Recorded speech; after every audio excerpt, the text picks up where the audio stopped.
Hello everyone and welcome back once again to another biology class of Fun Scholar. And today our topic of discussion is nutrition in animals. So we have already seen in the last chapter, that is nutrition in plants, that what does nutrition mean and why is it necessary for all living organisms.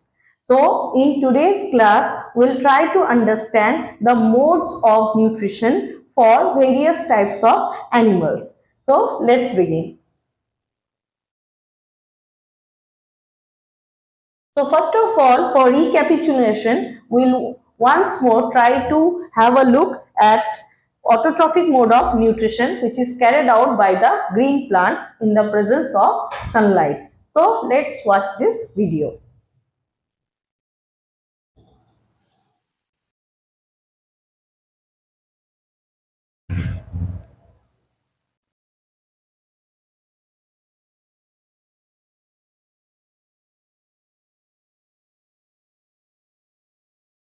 You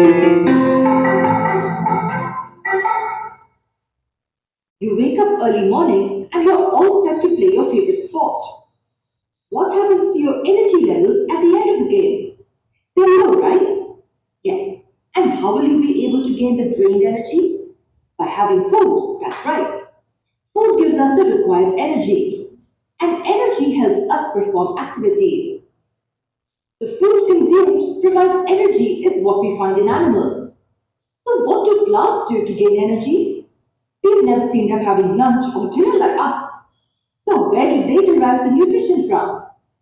Plants do not believe in consuming food, rather they believe in producing their own food.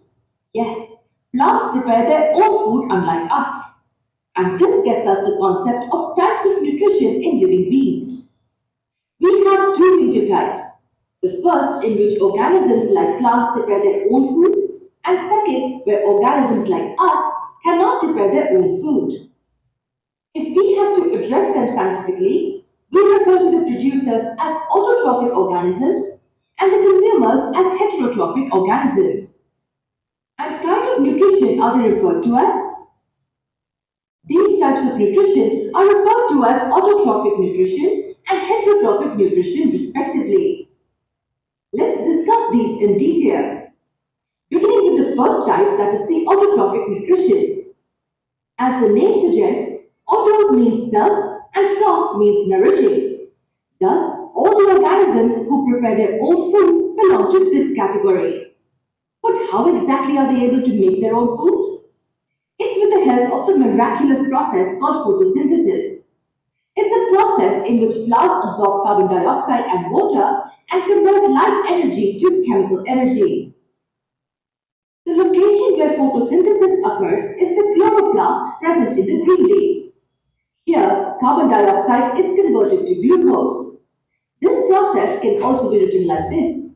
That is, carbon dioxide is converted to a carbohydrate because glucose is nothing but a carbohydrate. This happens in the presence of sunlight and water. The process occurs when the absorbed sunlight helps in splitting up the water molecule. As a result, with the cascade of reactions, the plant synthesizes the carbohydrate. However, the series in which the steps flow may not be the same in each plant. This is because the surrounding conditions keep varying. For instance, plants belonging to desert region take up carbon dioxide mostly at night.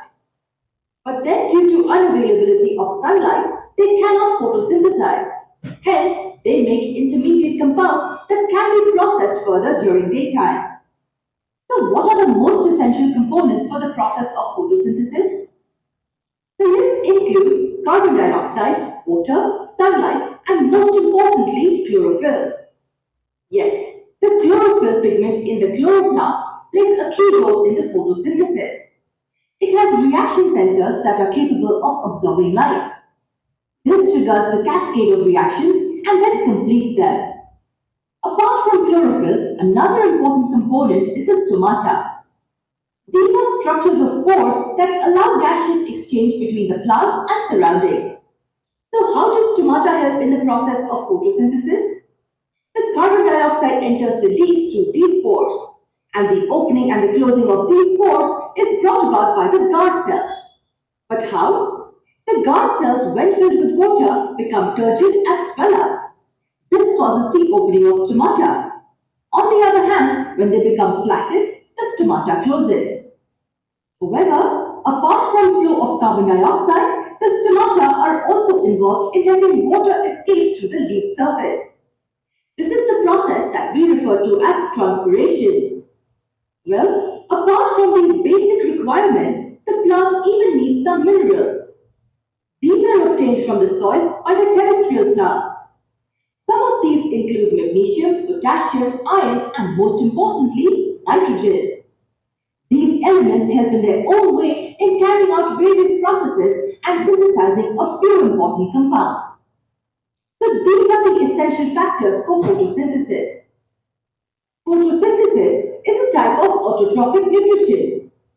Okay, so that was autotrophic nutrition for you. Now let's talk in detail about the heterotrophic nutrition in the next video. So you have now watched about the autotrophic nutrition.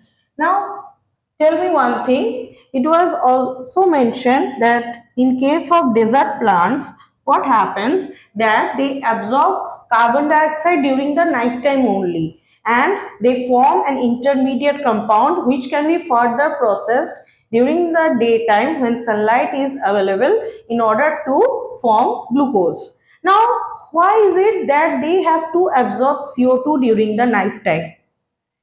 Yes, for the obvious reason that they cannot keep their stomata open during the daytime. Otherwise, they will lose a lot of water through transpiration. So that is why what they have to keep everything, all the raw materials ready during the night time only when the sun is not present, and during the daytime they can only process that raw materials to make the final product, that is the glucose. So now let's proceed forward. Now coming to the heterotrophic mode of nutrition. We already know and we have already seen heterotrophic mode of nutrition in case of plants also in the previous chapter, that is nutrition in plants. So I already mentioned there that the plants which are non-green, that means which do not contain chlorophyll pigment, they are unable to synthesize their own food. So they have to depend on this mode of nutrition, that is heterotrophic mode of nutrition, in order to sustain their life. But since this is about the nutrition in animals, we will know about the heterotrophic mode of nutrition in case of animals. So let's watch another video regarding this.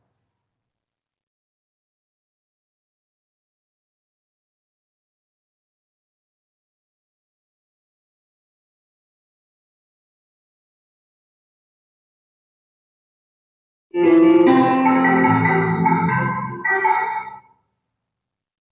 have taken a detailed look at the concept of autotrophic nutrition in the previous video. Now let's talk in detail about the heterotrophic nutrition. So these are all organisms which derive nutrition from various sources. They are unable to synthesize their own food like the autotrophs. One parameter based on which the heterotrophic animals are classified is the mobility of food source. What does this mean? Let me give you a couple of examples. In the case of herbivorous animals, the source of nutrition is stationary, that is, the plants and the grass. But in animals which are carnivorous, the food source is obviously motile. So this is just a simple way of classifying animals. The food source is either stationary or motile. Wait, based on this, can we say that all animals are heterotrophs? Yes, absolutely. Now let me ask you another question. Does it work the other way around too? Can we say that all heterotrophs are animals? No. The simplest definition of heterotrophs says that they are organisms which derive nutrition from other sources. So apart from animals, can you think of some organisms which thrive on other organisms? Think for a moment. Yes, Several types of fungi can be included in this category. But we know that fungi do not kill the organisms. Instead, they derive nutrition from the dead and decaying organic matter. So this gets us to the fact that all heterotrophic organisms can also be classified into different types. Let's study these types with respect to the pattern of nutrition consumption. This is another parameter based on which we can classify heterotrophic organisms. The first category is that of organisms which break down their food outside their bodies, and then they directly absorb the broken down nutrients. Organisms like fungi belong to this type. They break down the organic matter from dead and decaying bodies of plants or animals. This organic matter is then absorbed by them. Such a type is also referred to as a saprophytic nutrition. Now, if this was one type, but the food breakdown occurred outside the body, can you guess the next type? Yes, the one in which the digestion occurs inside the body. And who else can be a better example than humans in this category? So this type has all the organisms like us that consume whole foods. This food is then broken down inside their bodies. The process of food digestion is then completed by absorbing the nutrients into the bloodstream. Such a type is usually referred to as the holozoic nutrition. Now let's talk about the last type. In both the cases, if you noticed, the source of nutrition is always dead. That is, the organisms either kill the other organisms or thrive on the ones which are already dead. However, in the last type, we have a different scenario. This type has organisms which do not kill the host. Instead, they derive nutrition from the organisms that are alive. Yes, you heard me right. The leeches that scare us in the forest, the lice that trouble many by living on the scalp, are all the examples of such organisms. What are these organisms called? They are called parasitic organisms. Although they do not kill the host, they do harm them severely. This is how we categorize heterotrophic organisms on the basis of mode of consumption of nutrients. The three types include saprophytic, holozoic, and the parasitic nutrition. In the upcoming videos, let's get introduced to the... So therefore, you have noticed here that holozoic mode of nutrition. This is the most important mode of nutrition that we need to discuss here, because this is the mode of nutrition that we human beings execute, right? So therefore, in what is holozoic mode of nutrition? If I ask you, so the holozoic mode of nutrition is such type of nutrition in which we take up, as you have watched in the video, the whole food without breaking it down outside our body. Rather, we ingest it as whole, and then this food undergoes 5 processes from being ingested to being ejected out of the body, right? So this when the food undergoes these 5 processes, and through this process nutrition is derived by the organism, in this case the human beings, then this type of nutrition is known as holozoic mode of nutrition. Now what are those 5 processes? In the chronological order, they are, first of all, ingestion, that means taking in the food, procuring the food. Then is digestion, that means breaking down the food into the small simplest forms so that it can be absorbed by blood. So the next step is absorption of the digested food materials in order to get the nourishment, right? Fourth step is assimilation. Now what is this? The absorbed food particles will be traveling to all the cells of our body, and in each cell of our body, from this simplest forms, the nutrient form, for example, from the amino acids, the proteins will be formed, and the amino acids will be also utilized in the all the compounds which contain the nitrogen, or the protein, which are the compounds which are proteinaceous in nature, such like the enzymes, the hormones. Then, so these are called assimilation process. Assimilation means again to put together. First, in the process of digestion, we have broken down the complex food materials completely. Next, in the process of absorption, we are absorbing that to send it to each and every cell of our body. And when the simplest food particles, they have reached to each and every cell of the body, there they again assimilate together to form another compounds which are necessary for the proper functioning of the cells or the organism as a whole. And the last one will be digestion, in which the undigested waste product will be excreted out of the body. So these are the 5 steps in holozoic mode of nutrition. First, the organism ingests the whole food, and that food undergoes these 5 processes. Okay. Now coming to nutrition in animals. So nutrition in animals means not only the human beings, obviously the other animals are also there, and we'll be studying about them bit by bit in this topic.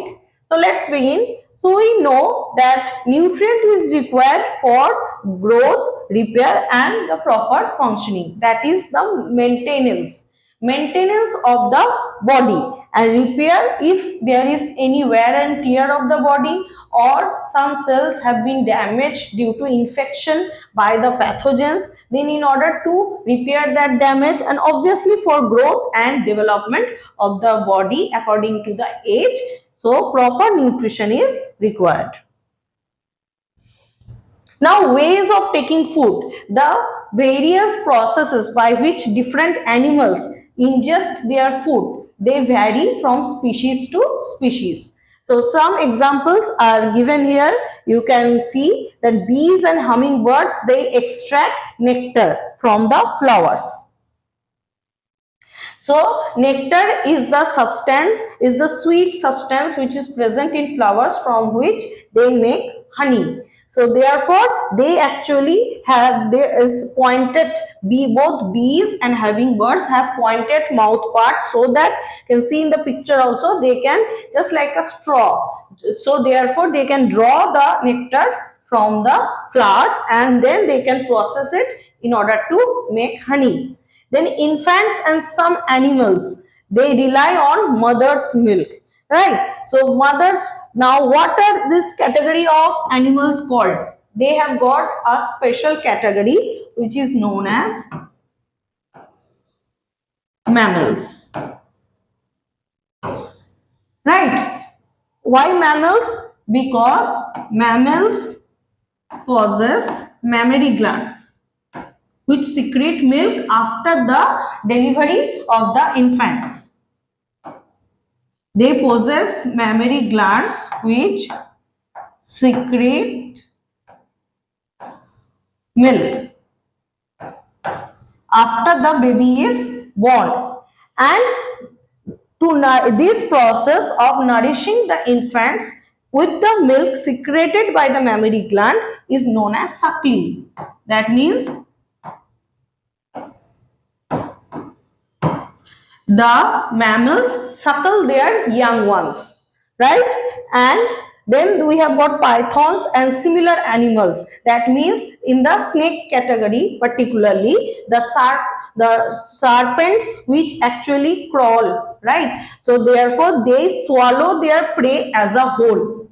So then they swallow them, send it to their stomach, and in the stomach, with the help of digestive juices, the further process of digestion takes place. Last but not the least, aquatic animals filter tiny food particles from water. Now, this aquatic animals, They rely the tiny food particles. It can be two types. One is the phytoplankton. It is a plant derivative. That means they are autotrophs.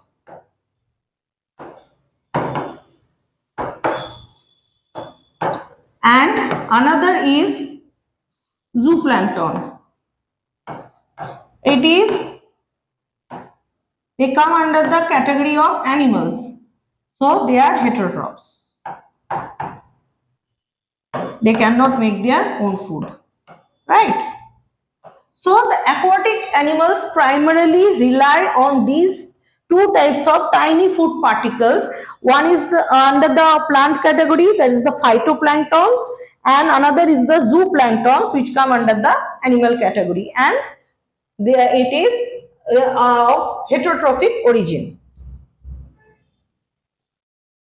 Now, continuing the same modes of feeding. So we have seen here that how the ingestion takes place. Now, how they actually ingest, the method they use to ingest, right? For example, swallowing, chewing. So all these things are method to ingest the food. So we'll see that one by one. Now, snail.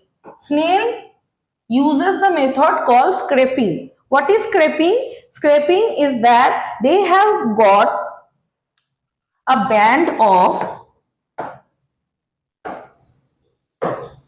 microscopic teeth.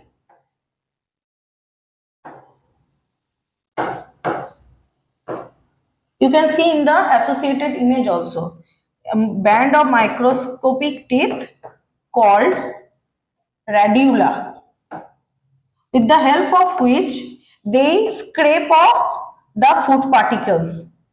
They scrape off the food particles. You can see a band of, see the sharp toothed edges, right? So this is actually the radula, and with the help of this radula, the snails are able to ingest the food, and they are also able to break down the food into small particles. For example, breaking down a leaf into smaller parts. Next, coming to the ant. Ant actually has got the teeth to chew and swallow, just like us. We chew and swallow, so similar way. Eagle swallows directly because they don't possess the teeth. They have got the beak, right? They are the animals which prey whole, right? So they actually, just like snakes, they swallow the whole organism. Hummingbirds, they actually suck with they have got the sucking mouth parts. So as I told you, they rely on the nectar of the flowers. So they have got the straw-like mouth parts to suck nectar. Similarly, for lice, mosquito and butterflies also, they have got the sucking mouth parts to suck their food. And coming to the houseflies, sponging and sucking. Sponging means they cannot take the solid food. They rely on the liquid food. So in their mouth part, what they have got a sponge-like material. We know that sponge absorbs the liquid, right? So therefore, similarly, they have got sponge-like material in their mouth, and with the help of which it absorbs the liquid food item, and then it sucks the liquid inside for further processing and digestion. So these are the methods which animals use for obtaining their food. Now coming to starfish feeding. It is a special type of feeding. That is why we are discussing it separately. What does the starfish do? Starfish feed on animals with hard shells like molars by extending their stomach. You can see here the image is there. The tube fit is there, and the stomach can extend out through their mouth. So what is the process? That it ejects the stomach through the mouth to digest the prey, and then pulls the stomach back in to complete the digestion process. So firstly, what it does, you can see in the hunting method. this is very vital, that they usually hunt for shelled animals like oysters and clams, and they are categorized under the category of mollusk, right? So therefore, what happens? They use their, you can see the feet of starfish. So they use their tube feet. They use their tube feet to pry open the hard shells of its prey. The tube feet pry open. That means just like opening it so that it can let go of the hard shell. It needs the inner soft organism to feed on. So, and then after that, what it does, see, arms force open a shell of the mollusk, and then the starfish pushes its stomach out through its mouth into the open shell. Then what it will do? It will digest, it will try to digest that food product partially and convert it into chowder. Convert it into chowder, and then what we will do, the starfish's digestive acid dissolve the body of its prey into nutrients partially, okay, and then for the further processing and digestion, it will suck in the food along with its stomach, and then the rest of the process will take place inside the body of the starfish. So it is a special type of hunting method that the starfish uses in order to obtain nutrition. So now we'll see the video of digestion, particularly in human beings. So our main focus is on the human digestion process because we need to know our body and the processes very well. So let's first watch a video regarding the digestion process in human beings.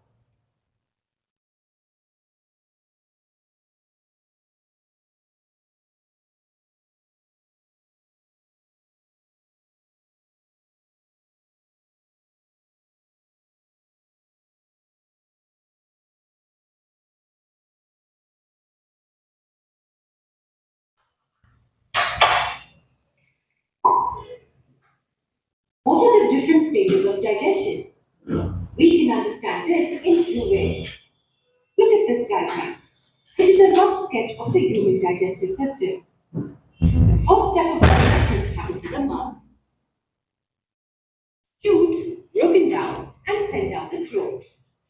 Food is pushed down by the peristaltic movement of the esophagus. The food then reaches the stomach, where it is partially digested and sent to the duodenum.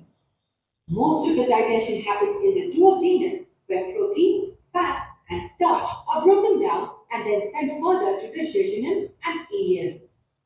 Very little digestion happens here, but a lot of absorption takes place.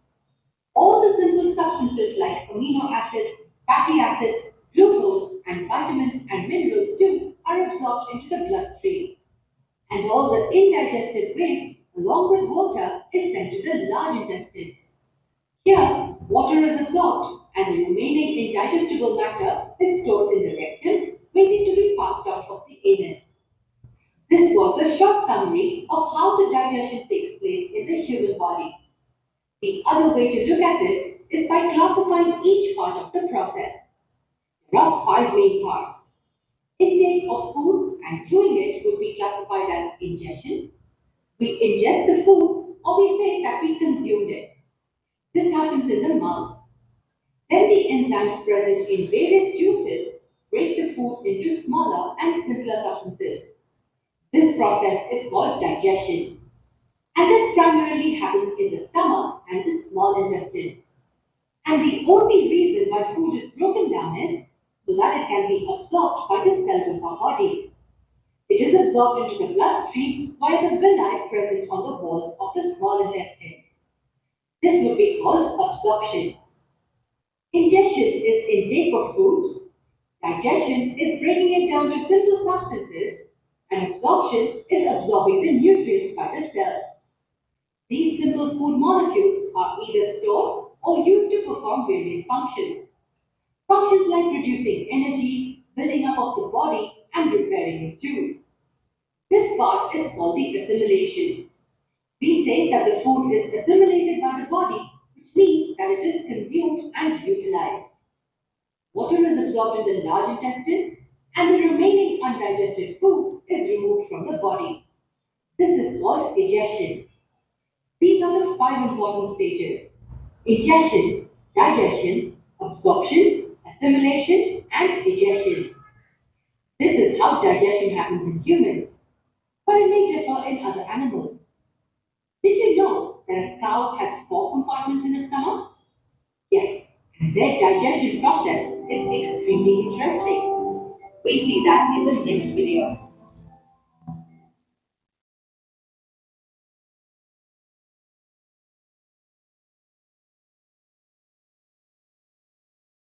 So, what did we learn from the video? That obviously digestion, I already told you, we have got the holozoic mode of nutrition. So that is why we have got the 5 steps of digestion from ingestion to egestion. We have got the 5 steps through which we derive nutrition. Now the human digestive system is so designed that it can carry out all the steps one after another and in a very smooth way, right? We will now know about each part of them and also the function associated with that part in order to understand how unique and how smoothly the digestive system of our body can carry out this nutrition process of the human beings. So coming to this, now food moves through the alimentary canal where it is digested and absorbed. What is the alimentary canal? What is the definition?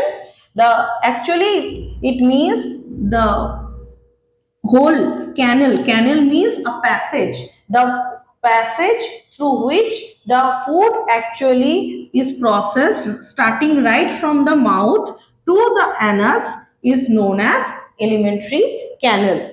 So the whole passage, right, through which the food passes right from being ingested to being ejected is known as alimentary canal.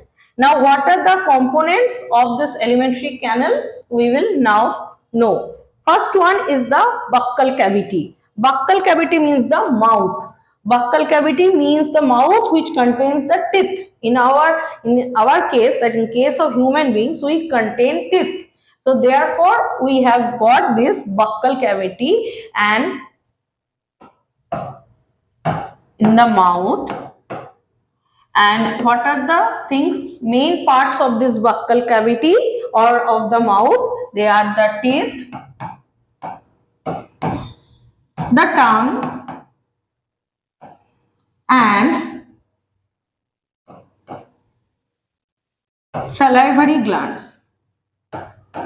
Right?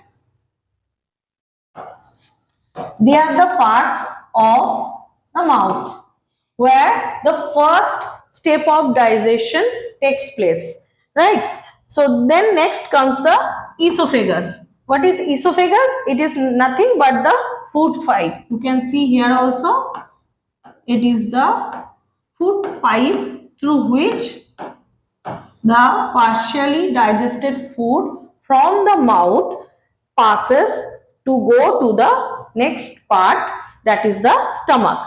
Then there is the stomach, and from the stomach, after in the stomach also some part of the food is digested again, but in the small intestine there is, this is known as the site of complete digestion.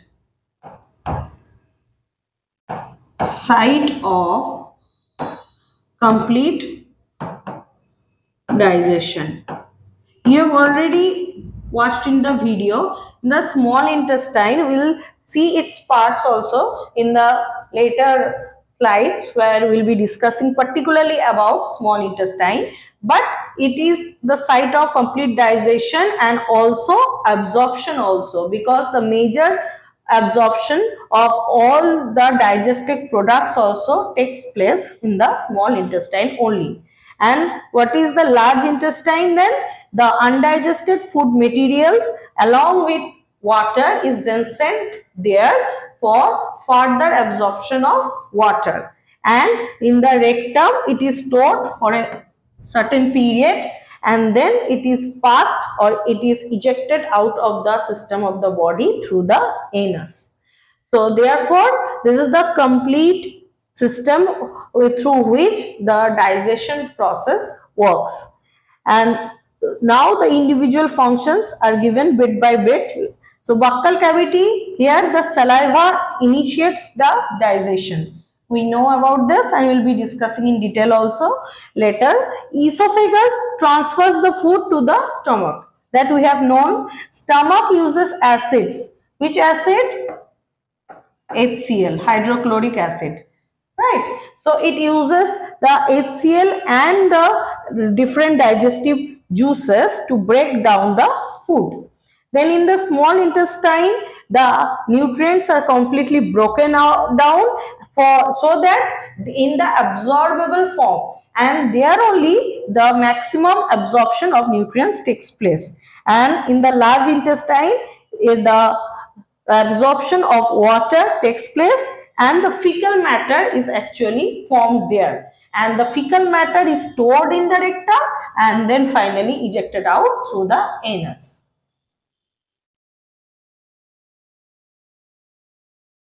Now we'll now have a look at the anatomy of this alimentary canal.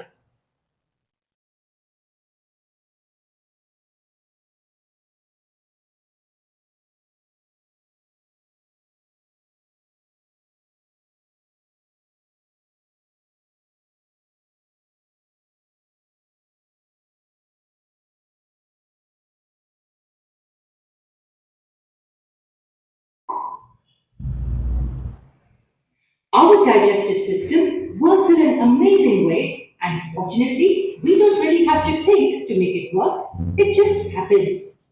Thanks to the nervous system. The process of digestion starts right in your mouth immediately after the food intake. Once it passes through the mouth, it goes through this long pipe where it is broken down into tiny parts and is absorbed into the body. And to help the food break down, there are a few digestive glands that aid the process. Wait, did I just say that this entire thing is one long pipe? Yes, it's just one pipe and it's called the alimentary canal or the digestive tract. Yes, this thing starting off to your mouth, which goes on right till the end, is just one long pipe, which has a modified structure depending on what your body needs. Think of it as a balloon. When it's not inflated, it looks like this, but it can be inflated and given various shapes and sizes. But it is still just one balloon. Anyway, the mouth is where the digestion starts. Your teeth chew and crunch the food. Repeated chewing breaks the food down into tinier particles. Is that all that happens in the mouth? Chewing? Probably not. Our slimy saliva helps in breaking the starch in the food down to simpler substances. The saliva also makes the food easier to swallow by forming something called a bolus. A bolus is just like a sphere of food that can be swallowed and passed on further. But wait, where does the saliva come from? We have something called the salivary glands that secrete saliva. That's how simple the first phase is. Large pieces of food are broken down by our teeth after chewing, and the starch in the food is broken down with the help of enzymes in the saliva, which is excreted by the salivary glands. After this, the tongue pushes the food into this region. Yes, this region right here is called the esophagus. What happens here? Does any digestion occur here? Not at all. No digestion happens in the esophagus. It is simply a passage from the mouth to the next region, which is the stomach. Food is taken in, goes through the esophagus to the stomach. But does the bolus just roll down to the stomach due to gravity? But this is what we really need to understand well. The bolus is propelled down by the esophagus. Yes, some movement here in this region pushes the food down to the stomach. What happens in the stomach then? In the stomach, the digestive juices mix up with the food and the protein particles are broken down. Yes, the protein is broken down. And where do the digestive juices come from? They are secreted by a particular gland, which we will look at later.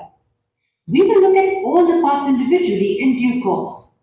I haven't drawn the liver, the pancreas, or the other glands. All this will be covered in great detail when we look at each part. Coming back to the stomach is also used to store food for hours. And with the help of the digestive juices, the bolus is converted into something called the chyme, which is passed on to the next region. And what is this next region? This region, which starts at the end of the stomach and ends right here, is called the small intestine. It is one of the most essential parts of the digestive tract. Two important things happen in this region. First, the fats, proteins, and starch are broken down. They are broken down with the help of juices secreted by the glands in and around the small intestine. Second, this is the first phase in which the nutrients are absorbed into the body. Don't forget, that is the main reason why the food is broken down, to assist its absorption into the body. So, breakdown and absorption of nutrients happen in the small intestine. All the food that is not digested by the small intestine moves to the large intestine or the colon. Nothing much happens here actually, except for absorption. And it's not absorption of nutrients. It's mainly the water in the undigested food that is absorbed in this region. Yes, the water. What cannot be absorbed by the body is passed on to this part here. It's called the rectum. What's its function? The rectum holds on to the food that is not digested by the system. It is stored there until we decide to expel it from the anus. And this is referred to as expulsion or excretion. So this was the entire process. It was a brief about how the digestive system or the gastrointestinal tract works. All this sounds very interesting. But what's even more interesting is that if you were made to stand next to your straightened alimentary canal, this is how tiny you would look. Did you know that the average length of the alimentary canal in an adult is approximately 30 feet? That's about 5 to 6 times your height. And guess what? The so-called small intestine is close to 20 feet long, while the large intestine is approximately 6 feet long.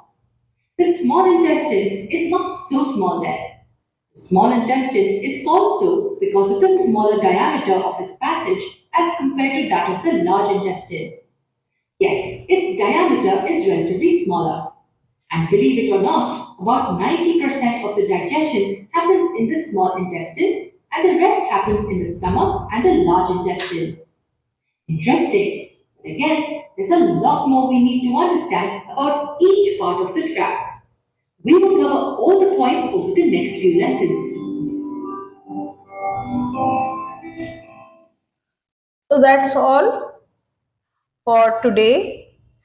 Now we'll look into each part, that starting right from the mouth to the anus, in the next part of this lecture. But as of now, this is a brief idea how the digestive system of humans work as a whole and how it helps us in ingesting the food, obtaining nutrition from it, and then finally expelling it out of our body system. So see you later in the next video. Thank you so much.